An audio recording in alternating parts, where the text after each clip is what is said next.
టీమిండియాపై బంగ్లాదేశ్ చేసిన పరుగులు 228. దీంతో 229 పరుగుల టార్గెట్ను భారత జట్టు ఉఫుమని ఊదేస్తుందని అంతా అనుకున్నారు. బలమైన బ్యాటింగ్ లైనప్ ఉన్న టీమిండియా టాప్ గేర్లో దూసుకుపోతుందనుకున్నారు.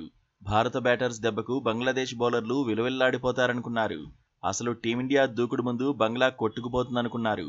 అందుకు తగినట్టే భారత్కు శుభారంభమే దక్కింది. రోహిత్ శర్మ, శుభ్మన్ గిల్ కాన్ఫిడెంట్ గానే బ్యాటింగ్ చేశారు. పవర్ ప్లేలో బెటర్ గానే రాణించారు. కానీ రోహిత్ అవుట్ అయ్యాకే సీన్ మారింది. భారత బ్యాటింగ్లో దూకుడు తగ్గిపోయింది. కోహ్లీ, శ్రేయస్ అయ్యర్, అక్షర్ పటేల్ అవుట్ అవడంతో ఒక్కసారిగా అభిమానులు టెన్షన్ పడ్డారు. భారత బ్యాటర్స్ కూడా అగ్రెసివ్గా ఆడేందుకు ప్రయత్నించలేదు. కూల్గానే బ్యాటింగ్ను కొనసాగించారు.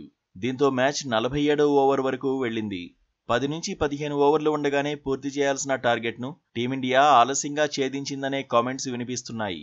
తాజాగా ఇదే అంశంపై మాజీ క్రికెటర్ వీరేందర్ సెహ్వాగ్ రియాక్ట్ అయ్యాడు. బంగ్లాదేశ్తో మ్యాచ్ అంటే భయపడాల్సిన పని లేదన్నాడు. 35 ఓవర్లలోనే టార్గెట్ పూర్తవుతుందని తాను భావించానన్నాడు. అయినా టెన్షన్ పడ్డానికి అదేమైనా పాకిస్తాన్ జట్టా లేదంటే ఆస్ట్రేలియానా అని సెటైర్ వేశాడు.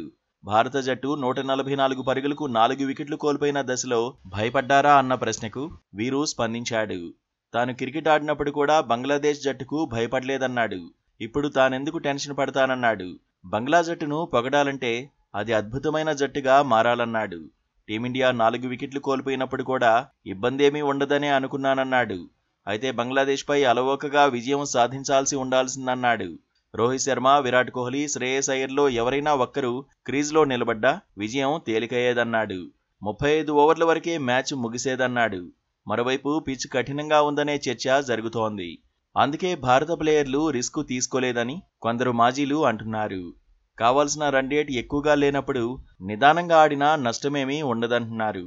అయితే నెట్ రన్ రేట్పై కూడా ఫోకస్ చేయాల్సిన అవసరం ఉందంటున్నారు.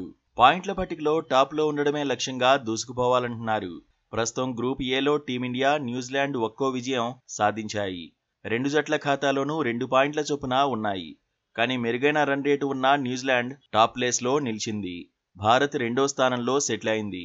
పాయింట్ల ఖాతా తెరవని బంగ్లాదేశ్ 3వ స్థానంలో, పాకిస్తాన్ 4వ స్థానంలో ఉన్నాయి.